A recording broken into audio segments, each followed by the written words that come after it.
Harihi Om Sahana Vavatu Sahano Bhunaktu Sahaviryan Karavavahai Tejasvi Navadhitamastoma Vidvishavahai. Om Shanti Shanti Shanti. Om Jaya Shri Krishna Chaitanya Prabhu Nityananda Shri Advaita Gadadhara Shivasari Gaura Bhakta Vrinda. Hare Krishna Krishna Krishna Hare Hare, Hare Rama Rama Rama Hare Hare. Okay, so now we've had we're making arrangements for the gambling hall, for the palace for that, and Dhritarashtra is not quite so sure. Duryodhana is very sure about this, and so then that brings us to where we are now, because Vidura's counsel then wasn't being heard, and so now he's worried things are going to get bad. During the coming weeks, as the hall was being built, Dhritarashtra reflected on Vidura's words. He disliked ignoring his brother's advice because he knew Vidura never gave faulty counsel. It means you're having someone who is considered to be, Dharmaraj himself, seeing that he is. Then what he's speaking is correct, and everything else is so correct, exactly what the scriptures say, everything. Difficulty comes is that same correct advice will be given in connection with his son. And his son is being a bad character in that, naturally what he likes to do, not necessarily very much of it will be approved. If it's very standard things, just managing things and doing things, that he should be able to do okay. But when it comes to this rival with the Pandavas, he's never right on any account. And so then the difficulty comes is that Vidura is going to say it's not good. Dhritarashtra knows he's going to say that. Duryodhana definitely knows he's going to say that. Shakuni knows. Karna knows. But the problem is that if they don't follow, then we see is that it's so disastrous. It means they ignored what he said before and did their own plan of banishing them to Varanavata and trying to kill them. And, because that was the plan, Dhritarashtra knew this and everything. And then they came back stronger than ever. Well, before they're just part of the family. They would have been part of the family, like this. And Yudhishthira is such, he doesn't see all these differences, so he would have taken care of them just as well as better than Duryodhana. So, Yudhishthira would be able to take care of his brothers and Duryodhana and brothers, no problem. Well, Duryodhana can take care of himself and his brothers, but not the Pandavas, so he's not as qualified. So that's why he doesn't like to go against Vidura's counsel, but at the same time, due to attachment, then he can't listen. The impending dice match was undoubtedly fraught with danger. If it led to a battle between the Kauravas and the Pandavas, that would be a disaster, especially right there in the hall. Bhima gets very upset, and a lot of people die right on the spot. It's closed quarters, you're not in a battlefield. The king decided to try once more to change his son's mind. Sitting alone with him in his chamber, he said, "My dear son, there is no need to gamble with your cousins. Vidura does not approve of it, and I do not like it either. Gambling inevitably leads to dissension. Everything we now have could be ruined. If you desire wealth equal to that of the Pandavas, then let us perform a sacrifice similar to theirs. Then the world's kings will bring you tribute as they did Yudhishthira. Why must you take Yudhishthira's wealth from him? Yudhishthira is gentle. He will never attack you or cause you pain. Give up your envy and do not grieve. Enjoy life with all the good things you already possess." And so it's very good counsel. That, if you want to do, they got it from sacrifice. You perform sacrifice, you can get, because from sacrifice then comes facility. Like that. It doesn't come, that means you can politically try to take and this and that, but then there's so much loss in battle and everything that war is very expensive. And so then, so many things could be upset. And he's saying, as Yudhishthira is gentle, even though he's more powerful, he'll never bother Duryodhana and his brothers. And so then why not just move on with life? And if he wants to do, they have so many kings under them who are their juniors, being the Kauravas and that, then they could also perform sacrifice and everything. You can't do the Rajasuya because I think only one person can do it in a generation or something like that. But because you don't want to have many people trying to be the emperor of the world. But there are other very great sacrifices that can be done. Duryodhana would not accept his father's advice. He told him about the incidents at the Maya Sabha, how the Pandavas, and especially Draupadi, had laughed at him, right? So because of that, he fell into a pond of water, and they laughed, right? The cousins, they're brothers. Brothers always laugh at what the other brother does. I'm sure, Duryodhana and his brothers laugh at things that somebody does that's stupid. But for that, then he wants to possibly destroy everything for this one thing. So we can see the character is extremely, extremely bad. As he remembered it again, his anger was inflamed. In a choked voice, he described the incidents to his father. Seeing what I thought to be a door, but which was really a solid piece of crystal, I walked straight into it and smashed my head. As I stood with my brain swimming, the twins came up and supported me. Sahadev led me by the hand, smiling and saying repeatedly, "This is a door, O king." I felt like dying then and there. Right? So he got there and he just came up and they're just taking him through and they'll sit him down. But the point is they're taking care, but he's so proud that he can't tolerate even someone's being nice to him if it's due to his showing any sign of weakness. But the point is because we're humans, we're individuals, we're people, then as personalities, then there's all kinds of emotions and things that happen in life.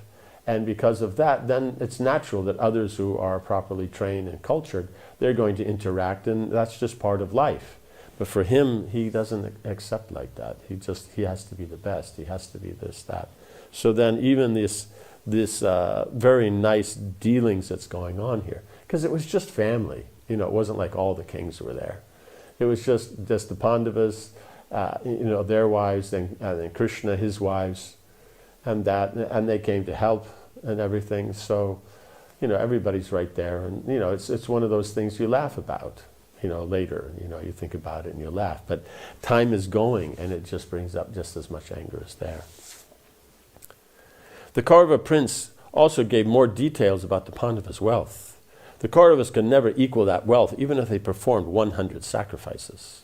Duryodhana had never even heard of many of the shining gems he had seen at Yudhishthira's palace. Right, so just the ones that are in the wall, because the whole thing's decorated with jewels. That was the way they lit the palaces back in those days. Is the jewels themselves would create enough light that the whole place would be lit. It would be a pleasant, nice light. It's not like you're going to shoot a movie or something. It's not that much brightness.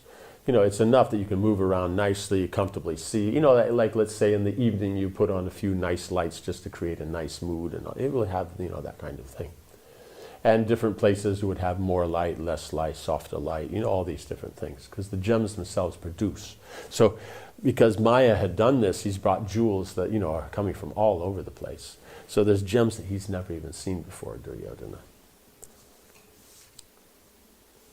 For weeks, an endless line of kings and chieftains arrived at Indraprastha, each bringing huge amounts of tribute in an attempt to excel the others in charity. So they're bringing, but each one, because of their pride, they want to do better than the other. So each one will bring something like this. So a lot of times is what they were bringing 1,000. They bring chariots, it's 1,000. They bring elephants, it's 1,000. If it's gold bricks, 1,000. Everything's, very big. Seeing all the gold, gems, weapons, animals, clothes, rugs, silks, skins, serving maids, perfumes, and incenses, Duryodhana was shocked.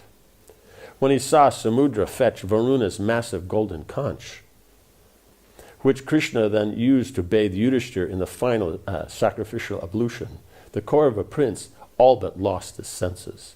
Right, so Varuna's massive conch, because he's the lord of the ocean, so you can expect, and conches come from the ocean, you can expect he has a really good conch, So that was brought to bathe Yudhishthira. and he's being bathed by Krishna, right? It's the person who's the senior most, and then they're the ones bathing to establish that he's the emperor of the world. So with that, it's just, he just couldn't tolerate. Dhritarashtra listened in silence as his son continued. The Pandavas have even spread their dominion to the far northern regions of Harivarsha, where no man can go. The residents of that land gave them hundreds of celestial conches, and I heard them being blown during the sacrifice. The tremendous sound made my bodily hair stand erect. Weaker kings fainted upon hearing the noise. And these are kings. They fainted. And he's got the strength of 10,000 elephants. They're very powerful conches, so very special, these celestial conches. Like here, sometimes you try to blow and sometimes you get a sound, sometimes only a squeak. Sometimes, these will be like really serious sound. That Hari, as we mentioned, we're on Bharatvarsha. So on the very opposite side, then you have the northern Kurus. That must be the Harivarsha. So here, someone's emperor and has dominion. They never go beyond Bharatvarsha. Right? So here it is that, no, he's extended all the way up. That means the Kinnaras, Kimpurushas, and everybody else. They all accepting Yudhishthir's rule. Duryodhana's voice became increasingly urgent as he pleaded with his father. I cannot live as long as the Pandavas possess such incomparable opulence. But the problem was he couldn't live when they had no opulence. When they were in the palace, they had nothing. And the people were saying, okay, Yudhishthira is old enough, now he can be crowned prince. He was crowned prince in a nice ceremony that would have been performed there with the paraphernalia that they had there. They didn't have any specific wealth. They didn't have any specific influence. It's just, the Kuru families, was enough. Bhishma and Drona and Kripa and, whatever they had already established. That was enough. And so basically, the Pandavas didn't specifically themselves have anything. He couldn't tolerate then. He wanted to kill them. So then now, naturally, when they have, this unlimited wealth, then he's even more disturbed. So, in other words, when Yudhishthira was there and made crown prince, then Duryodhana wanted to kill them. And now that they've, gone through all those trials and tribulations, come out on top, married Draupadi, have Drupad and Krishna and Balaram and Dwarka as allies, and then he's performed the greatest of sacrifices and he has unlimited wealth. Now, instead of Duryodhana wanting to kill them, now he wants to kill himself. So that's but we can see he's not a good man. I cannot live as long as the Pandavas possess such incomparable opulence. If they are allowed to flourish, it will only be a matter of time until they overpower the Kauravas. But as is pointed out, that's his idea. They'll overpower us because that's what he would do. We see at any moment he tries to control them. But as pointed out by Dhritarashtra, he said, Yudhishthira is gentle. He will never attack you or cause you pain. He won't. Everybody knows that. That's why the whole world was happy for him to be emperor, because they know he'll only give support. He'll only help them. They are our enemies, he's saying. This is now back to Duryodhana, right? So that's the difference between the understandings. It is only right that we should attack them and take their wealth. This is the Kshatriya code, right? Either I will gain control of the earth or I will die. Kshatriya code means if it's supposed to be, if it's some advantage, but now everything's peaceful. So it's not the Kshatriya code. This is people who are overly passionate, their code, but it's not actually the Kshatriya code.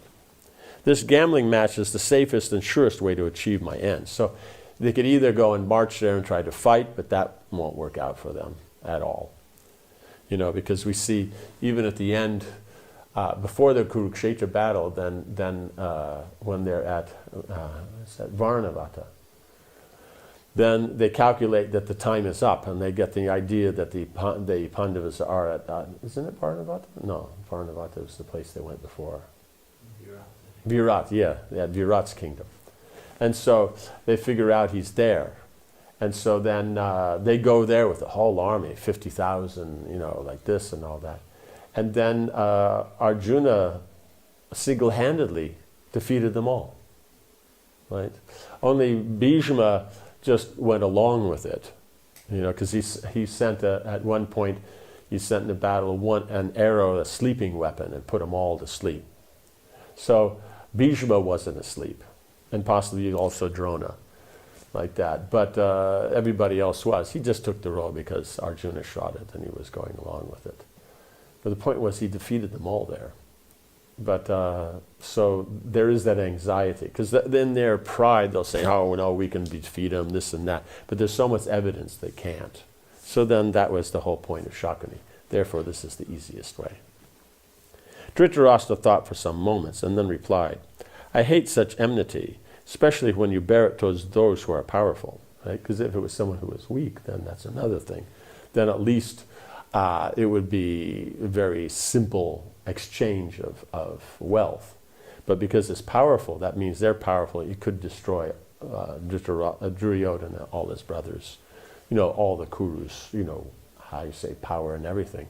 So then it'll just still lie with the Pandavas, and the Kurus will have nothing. Such hostility brings about a change of feelings and is thus itself a painful weapon, although not made of steel. Do you realize that what you are suggesting will certainly cause a fearful war? Right, so even Dhritarashtra understood this. It didn't immediately, because they went through some tactics to postpone it, because they thought, oh, they'll be in the forest for 12 years, and they have to be 1 year incognito, and then during that 1 year, then we can find out who are like that, and if we find them, then again 12 years, and we'll just keep doing that forever, like that. But he didn't count that, Krishna's on their side. Duryodhana paced impatiently in front of his blind father.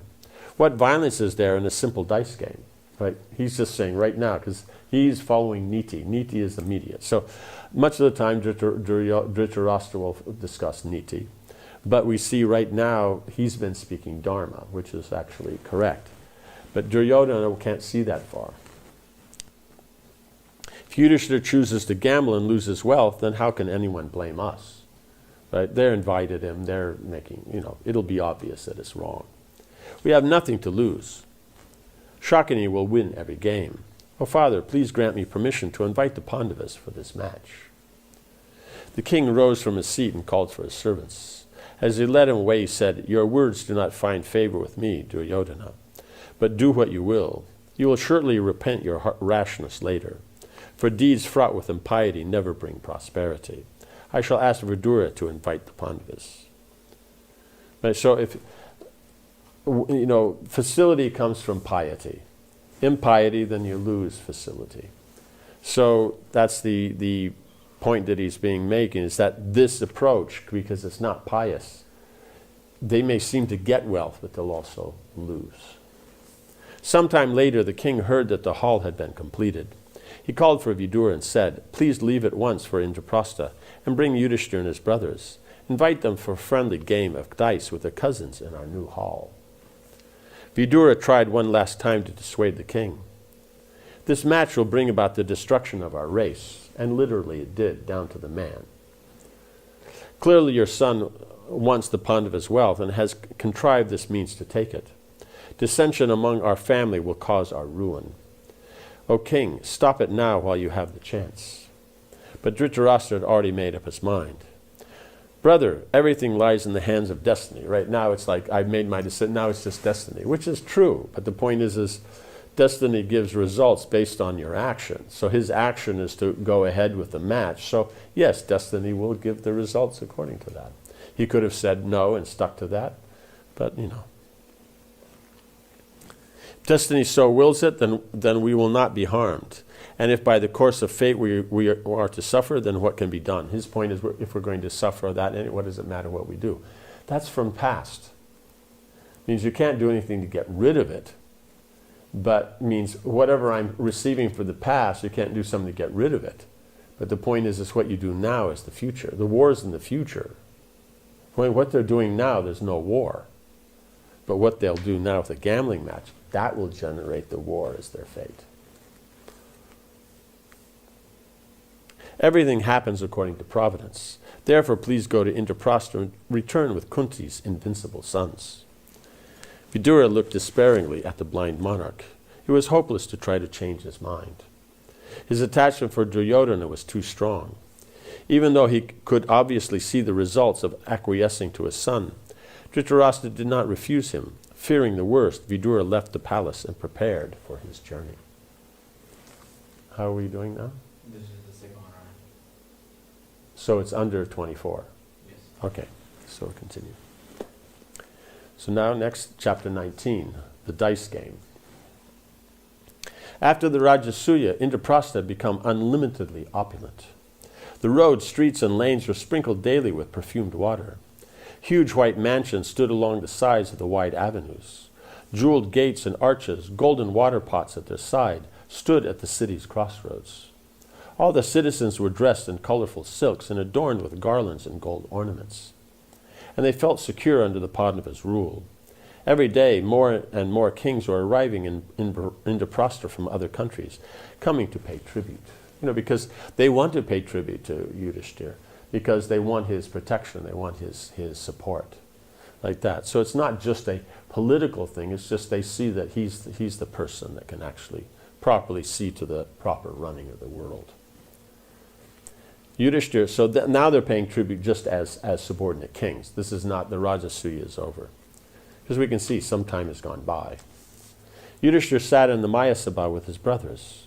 When they were not engaged in affairs of state, they enjoyed hearing spiritual instructions from the Brahmanas.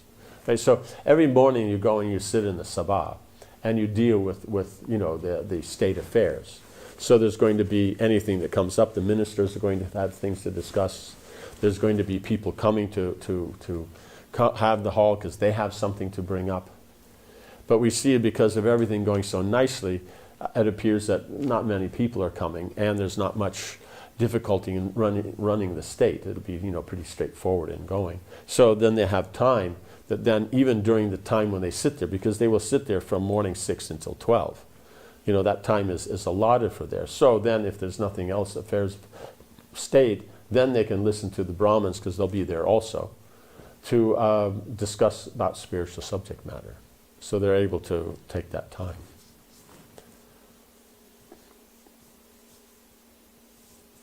As they were seated one day listening to the rishis recounting ancient Vedic histories, a guard arrived to announce Vidura's arrival. Yudhishthira immediately stood up to receive him. He loved Vidura, who had always shown them so much care from childhood. With tears in his eyes, Yudhishthira bowed at his uncle's feet. As he rose, he saw Vidura's expression and said, "Your mind seems disturbed. Do you come in peace? Is the king well? Are his sons obedient to their old father, and the people obedient to his rule?" Right? So in other words, he's saying he's disturbed. So are all things right in the kingdom? Did anything happen to Dhritarashtra, or his sons? Are they behaving or not? Are the citizens? Are they being taken care of? Is everything going well? Because if something's going wrong, then that would be why he'd look disturbed. Taking his seat close to the Pandavas, Vidura replied, "The illustrious monarch and his relatives are well. Surrounded by his sons and ministers, he reigns like Indra. But he is bent upon his own aggrandizement. The king ordered me to first inquire after your welfare, and then to inform you that he has constructed a hall equal to yours. He wishes you to come and see it and enjoy a game of dice with your cousins," right? Because they have the Maya Sabha, and so seeing that, then they built one themselves. It's just as nice, so he wants them to come and then have a friendly game of dice. He always says, "Oh, enjoy, friendly, this, that." It's just diplomacy. Yudhishthira glanced across at his brothers and then back to Vidura. He was immediately apprehensive. "Oh, uncle, if we gamble, we shall probably fight. How can I possibly consent to the king's proposal? What do you think I should do?" "Gambling is the root of all misery," Vidura said. "I tried to dissuade Dhritarashtra, but he could not hear my advice. Thus he has sent me here to bring you to Hastinapur.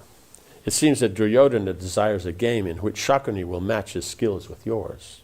The blind king has granted his permission, and he now wishes you to come at once." Right? So right there that he's gambling, but the point is they're making it, Duryodhana is the one gambling, but he's having Shakuni roll the dice on his behalf.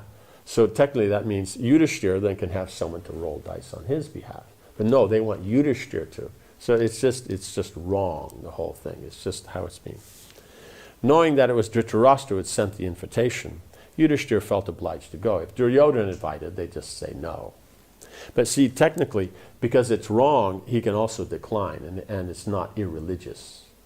Right? They'll just think it's, Duryodhana get grumpy, and that might then cause a war, but in any case. He had vowed never to refuse his elders' orders, right? Remember before, because they heard that there'll be a big war, and he'll be, because of this, he'll be the cause.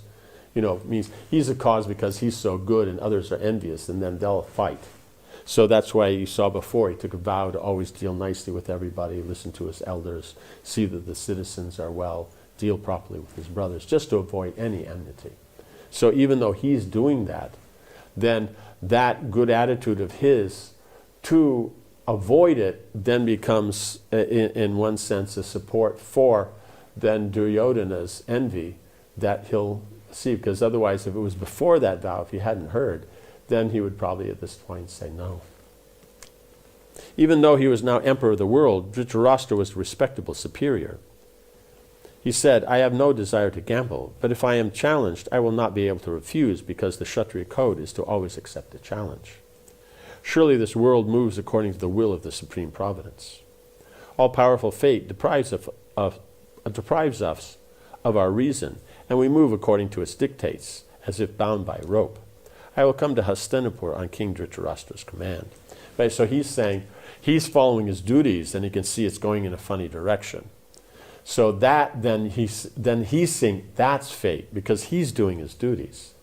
And the results that'll come, that's fate. Well, you see with Dhritarashtra and Duryodhana and Shakuni, then it's that they're doing what they're doing, the fate's not going the way they want. So now they're blaming that, there's no use in doing anything. But here he's still doing his duties, because we see they're not. Duryodhana, Dhritarashtra, Shakuni, they're not actually properly following Dharma in that their business is to protect the people. We see is that in Duryodhana's talking, Yudhishthira, you see, always is talking about the citizens. Taking care of the citizens, the Brahmins, and everything else like that. That's the point. But Duryodhana, you've never heard once in his talk about protecting the citizens. They do it. They take care. He knows how to do. But it's not about that. It's just about his own aggrandizement. It's just his own prestige, his own wealth, his own position, it's just about himself. So we see it's very, very different. So Yudhishthira Maharaj, that's Vedic. That's a leadership. And Duryodhana, that's just a problem. Yudhishthira knew that Shakuni was a gifted dice gambler. The Gandhara monarch was familiar with every secret of the game. It was even said that he had a pair of charmed dice made from his father's bones. But Yudhishthira also knew that he could only win if the Lord ordained it. Right? So then we do know that there is Krishna's plan behind it. And in this, Krishna is always there and supporting the Pandavas. They're always doing well no matter the situation. So they have nothing, then they lose whatever little they have. Then, they're incognito. Then they gain everything. Now they have more than anybody has. Then if that disappears again, and then they have nothing. But Krishna will be there all the way through. No one moved independently of the Lord's desire. If the Lord desired that Yudhishthira lose his wealth, then what could he do, right? So we see it's different than Duryodhana. It's not like, well, this is what I'm doing my duties, and the Lord's ordained, so this is what I have, so I'll be satisfied with that. No, his thing is he's still got to get more. He simply had to accept it as part of a divine scheme meant ultimately for his own good. He ordered his brothers to make themselves ready to travel. Okay, so then we'll hear what happens with the match the next time. Om Hare Krishna, Krishna Krishna, Hare Hare, Hare Rama, Rama Rama, Hare Hare. Jai Srila Prabhupada Ki Jai.